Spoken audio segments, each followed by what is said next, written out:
इसके अंदर वो पूरा एक पतला पतला पतला प्रकाश का बेटा पूरा क्या दिखता है, आवरण रहेगा, और ये दिखेगा कि मैं ये हूं और ये बाहर का कवच है जो मैं ये पहना हूं।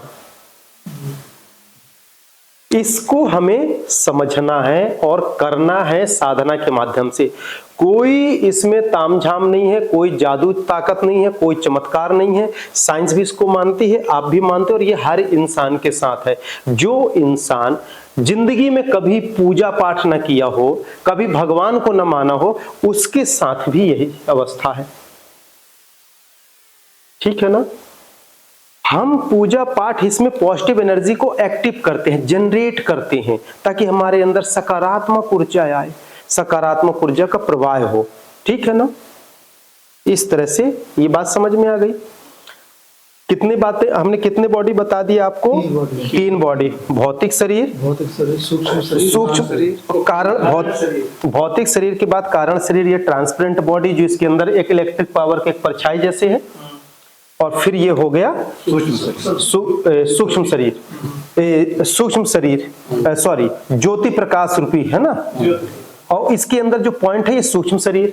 मजे की बात कि आज हम आप लोगों के इस जिसको सूक्ष्म शरीर कहते हैं, इस सूक्ष्म शरीर के अंदर के लाखों बार नैनो नैनो नैनो पार्टिकल्स और इन्फिनाइट अंदर तक के अनुभव को लाके आप लोगों के दिए। ये भी एक मेरा आज ही का रिसर्च है जो आप लोगों को बताया। आज हम खुद गए अंदर और उसके अंदर देखे, अनुभव किए, और फिर लाके आप लोगों के बीच में रखे, और आप लोगों के माध्यम से काफी लोगों तक ये चीजें जाएंगी, है ना? तो हमारी जो सोल की एनर्जी का पॉइंट देख लिए ना, कहाँ है? अंत है, अनंत है, अंत नहीं है। ये जो 2 फीट का शरीर है ना, छाती की चौड़ी 2 फीट है और 4 फीट है, 5 फीट है, ये अनंत है। हमारे राम भगवान कौशल्या माता को मुख में ब्रह्मांड दिखाए, हाँ दिखाए ना जी। और राम भगवान जब यहाँ थे तो किस रूप में थे? मनुष्य रूप में थे। हाँ। उनको कितने लोगों ने पहचाना था? 12 ऋषि ही थे जो पहचानते थे कि अवतारी हैं, भगवान है। बाकी ये कहते थे लोग कि राजा दशरथ का बेटा है, वहां बैठा है। पर उन्होंने दिखाया ना, तो कौन देखा? माँ ने देखा, सिविलियंस ने देखा। तो वो ब्रह्मांड किसके अंदर है? हम मानव प्राणी के अंदर है, और हम मानव प्राणी उस ब्रह्मांड एनर्जी को देख सकते हैं, अनुभव कर सकते हैं, इसमें कोई संदेह नहीं है। डाउट तो छोड़ ही दो, करो, होगा।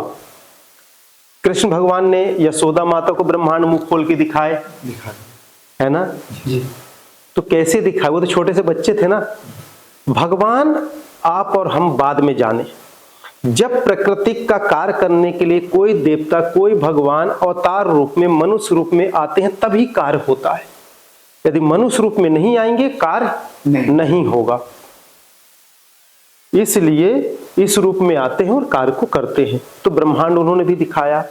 और हम राम, कृष्ण, बौद्ध, गौतम बुद्ध, नानक, कबीर, सबको उदाहरण ले ले, सब में ऐसी ऊर्जाएं एक्टिव हुई हैं, और सबने हम मानव जगत के प्राणियों को जागृत करने के लिए सबने प्रेरणा दिया, ज्ञान दिए, मार्गदर्शन दिए, परंतु हम लोग वहीं की वहीं है कि नहीं है? नहीं है। हम वहां से यहां तक आ गए हैं, तो यहां से यहां तक भी पहुंच जाएंगे। ये कई जन्मों की यात्रा होती है बेटा। जैसे डेली बस में बैठ के जाते हो ना, तो कभी किसी सीट में, कभी किसी सीट में, कभी किसी सीट में, पर पूर्व की सीट याद नहीं रहती। यदि डेली सीट मिले तो जिस दिन सीट नहीं मिले खड़े रहेंगे, अरे ये कल इस सीट मिल गई थी, खाली रही, आज खाली नहीं है। है ना? होता है ना? तो कब होता है? जब हमको दुख होता है, हमारे जीवन में परेशानियां आती हैं, तो हमको पूर्व का सुख याद आता है कि वो दिन अच्छे थे, आज का दिन बुरा है। परंतु यदि हम प्रेजेंट को जीते हैं, और यदि पूरी तरह से हैप्पीनेस लाइफ रखना है, खुशमय जीवन जीना है, तो आपको इंटरनल में जीना पड़ेगा। इसके अलावा कोई ऑप्शन नहीं है लाइफ में आपके। ठीक है ना? तो आप कितने शरीर को जाने अभी तक? 3 शरीर। हाँ, क्रम में भी चलेंगे। हमने बताया भौतिक शरीर, जिसे हम स्थूल शरीर कहते हैं, जो नष्ट होता है, 5 एलिमेंट से बना हुआ है। संसार का पूरा आविष्कार भी 5 एलिमेंट से हुआ है।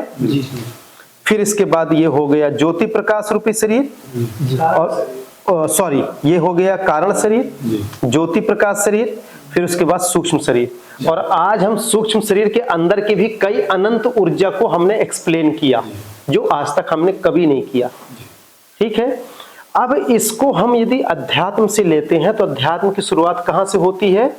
स्पिरिचुअल में डीप कहां से होता है? शून्य से शुरुआत होता है और शून्य में ही समाप्त हो जाता है। बिल्कुल ठीक है ना?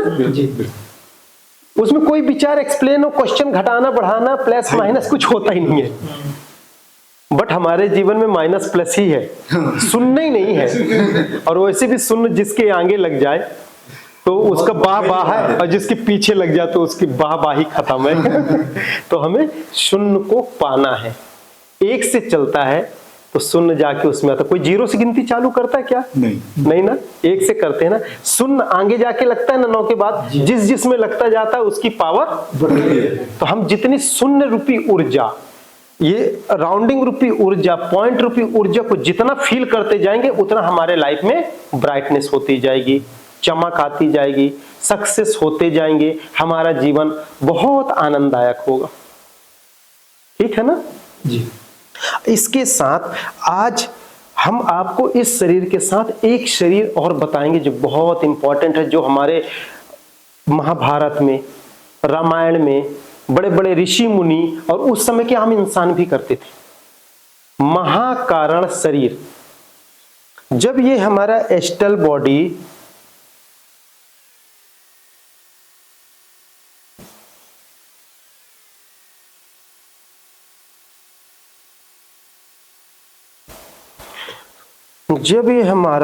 एस्ट्रल बॉडी में यहां का सूक्ष्म पॉइंट का कनेक्शन, ज्योति प्रकाश की ऊर्जा और बाहरी आवरण से भी हम जब एनर्जी लेते हैं, जो छिद्रों से सेंस निकलते हैं बाहर, अंदर को लेते हैं, तो जब दोनों का वो बनता तो ये कारण शरीर जो है हमारा महाकारण में बदल जाता है। मतलब बहुत ज्यादा लाइट एक पदार्थ के रूप में बदल जाता है। कैसे?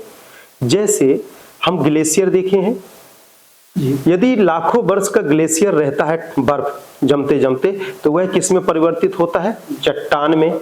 जब वो पत्थर लाखों वर्ष रहता है, मान लो हजारों वर्ष मान लो रहता, तो किस में परिवर्तित हो जाता है? स्फटिक में।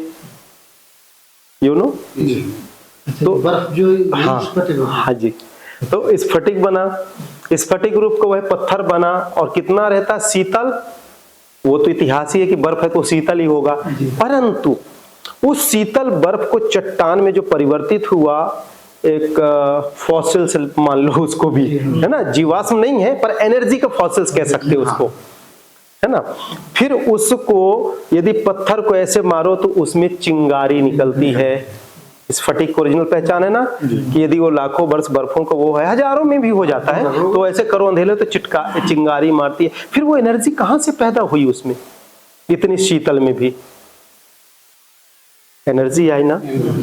परंतु यदि उसको कंटिन्यू ऐसे एनर्जी में घिसते रहे और मारते जाए, बहुत सारे स्पार्क हो, तो एक स्पार्क बड़े स्पार्क का रूप ले लेगा कि नहीं लेगा?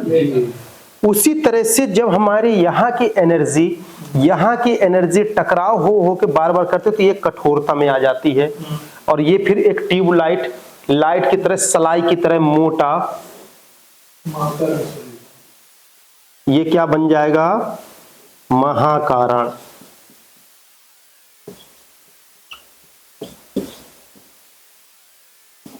महाकारण शरीर, ऊर्जा रूपी शरीर है ना, मतलब एनर्जी रूपी शरीर। एनर्जी रूपी शरीर। तो ये शरीर निकलने के बाद, शरीर से निकलेगा ना, तो आप ऐसे बैठो ना, हूबहू आपका रूप, आपकी आकृति का सामने खड़ा दिखेगा। आपका रूप आपके आकृति का सामने खड़ा दिखेगा।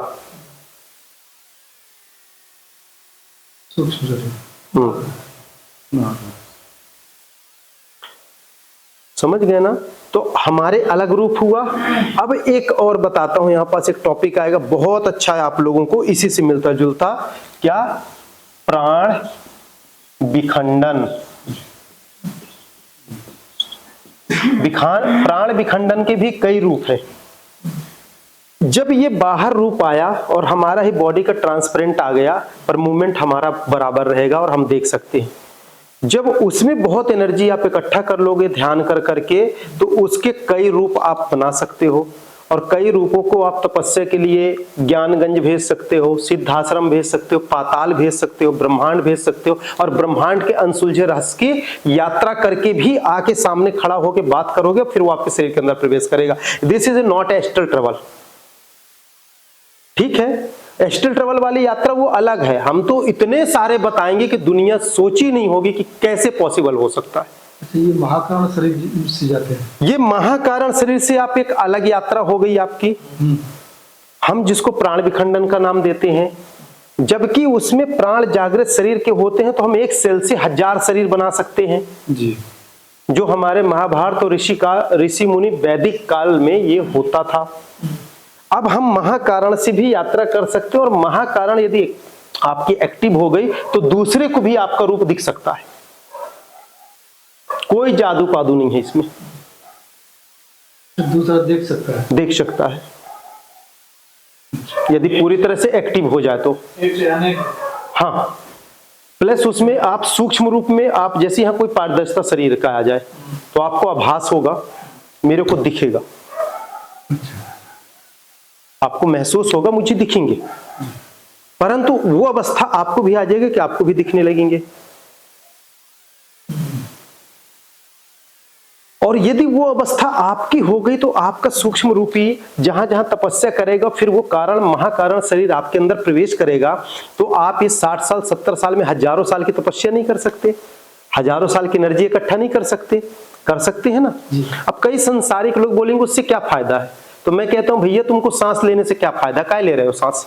सही बात, क्यों ले रहे हो श्वास लेने से क्या फायदा है? मत लो ना, और जिंदा रह के दिखा दो 5 मिनट, 1-2 मिनट दिखा दो, हम जान जाएंगे आप बहुत बड़े ज्ञानी हो। यह ज्ञान का विषय नहीं है, ये लाइफ के प्रैक्टिकल विषय है, और ये सबके साथ है। और हम सबको लाइफ में अच्छा जीना चाहिए और अच्छा जी के जाना चाहिए, और हर चीज को अनुभव करने आए हैं तो अनुभूति लेना चाहिए। इसमें ना कोई ईगो होना चाहिए, ना कोई क्वेश्चन, ना आंसर। खुद फील करो ना, खुद साधना करो, खुद फील करो, खुद रियलाइज करो। हम ये थोड़ी कहते हैं कि मेरे पास ये चीजें हैं, ये हम तो यही कहते हैं कि ये चीजें सब आप लोगों के पास है, हर इंसान के पास है। कोई भी इंसान हो, कोई भी जाति धर्म व्यक्ति विशेष हो, सबके पास ये एनर्जी है, ये ऊर्जा है, ये प्राण है, ये चेतना है। किसके पास नहीं बताइए? सभी के पास है ना। हम बाहरी आवरण में लड़ रहे हैं, बाहरी आवरण में कुविचार पैदा कर रहे हैं, बाहरी आवरण में हम मेरा तेरा फलाना ठिकाना लगा रखे हैं। ऐसा होना नहीं चाहिए। यदि आपको वास्तविक अंदर की चीज जान जाएंगे ना, तो बाहर भी लोगों के भी अंदर वही दिखेगा। आप इसमें नहीं है प्राप्ति, पर मुझे दिख क्यों रहा है आपके अंदर, इसी आंख से कि आपके अंदर है, आपके अंदर, आपके अंदर है। कभी मैंने कहा कि आप नहीं, आपके पास नहीं है, नहीं है ना। आप पॉजिटिव थिंकिंग रखोगे तो सबके अंदर आपको पॉजिटिव ही नजर आएगा। आप चोरी करोगे ना तो सबके अंदर चोरी दिखेगा कि ये भी चोरी करके लाया, ये भी लाया। तो हमें अपने संस्कार, अपना सराउंडिंग ऑरा अच्छा रखना चाहिए। उसके लिए हमें मेडिटेशन करना चाहिए, उसके लिए हमें ध्यान करना चाहिए, और अपने आप को रियलाइज करना चाहिए, है ना। तो गुरुजी, मेंटल बॉडी और इमोशनल बॉडी ये क्या बताते हैं? ये इमोशनल बॉडी आपके मन के तरंगों पे निर्भर करती है। इमोशनल वो भी एक शरीर बनाता है, वो भी विचार से एक शरीर धारण करता है इमोशनल बॉडी, जिसमें हमारा चेहरे में इतना एक्सप्रेस होता है कि मूवमेंट हो जाएगा, इमोशनल हो जाएंगे, हंसने वाले हो जाएंगे। वो उसकी कोशिका अलग है, जो जागृत होती है वो अलग मूवमेंट देती है। इस प्रकार से ना करोड़ों नहीं अरबों मूवमेंट हमारे शरीर में भरा पड़ा है। 2-4 मूवमेंट में ही जी के 80 साल निकल लेते हैं। सही बात है, 2-4 मूवमेंट। ये मूवमेंट तक तो पहुंचने में पता नहीं कितने जन्म लगे होंगे, जो आज सुनने को मिल रहा है आपको। जी बिल्कुल। और मुझे भी वो सौभाग्य प्राप्त हो रहा है आप लोगों के साथ साथ। तो प्राण विखंडन जैसे यात्रा हम इस महाकारण रूपी शरीर से भी कर सकते हैं, और अंदर के शरीर के जो 10 प्राण है, 5 प्राण, 5 सहायक प्राण से जागृत करके भी जा सकते हैं। उसमें भी हम शरीर से निकालते हैं बॉडी को, और एक सेल्स के 100 पार्टिकल्स टुकड़े कर दें, उससे एक कण से भी हम शरीर को बना ले और कहीं भी यात्रा कर सकते हैं। अच्छा, टेलीपोर्टेशन इसी से ही करते हैं? अरे वो तो बहुत छोटी चीजें हैं, हाँ एग्जाम्पल में ले लो, ठीक है। परंतु हम महाकारण से भी एस्ट्रल ट्रेवल कर सकते हैं जी। मन को एक्टिव करके भी ट्रेवल्स कर सकते हैं, चेतना के एक्टिव करके भी ट्रेवल्स कर सकते हैं, और आत्म साक्षात्कार तो सबका बाप है ही। ठीक है ना, यहां तक समझ में आ गई बात। आज 3 शरीर नहीं, आप 5 शरीर बताए हो। कुंडलिनी जागरण के लोग 7 द्वार बताते, मैं आपको 128 द्वार बताऊंगा। कितने? 128 या रियल, और करवाएंगे भी। कभी कुंडली जागरण का जब क्लासेस होंगे तो ज्वाइन करना। फर्स्ट सेशन हो गया ना, अब दूसरा तो इस पे इससे ग्रेट उठ के होगा प्रोग्राम आप लोगों का। चलो इस टॉपिक को यहाँ क्लोज करें। ठीक, समझ में आई बात? थोड़ा तेज बोलो तो रिकॉर्ड समझ में आ रही है। आई ना? आनंद आया? ऐसा कहीं मिला है आज तक सुनने को? पहली बार। टीचर महोदय आप बताएं बेटा।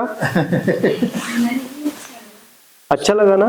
पर है अच्छा कि नहीं? समझ में आ रहा ना कि हमारे बॉडी का ही बातें हो रही है, हमारे शरीर का। अच्छा, इसको पहले मिटा दो। हाँ नहीं ये ठीक, अब इससे लिंक नहीं। जैसे हमको अब जैसे ये इतना करने के लिए हमको कितने घंटे हमको ये करना चाहिए ध्यान और ये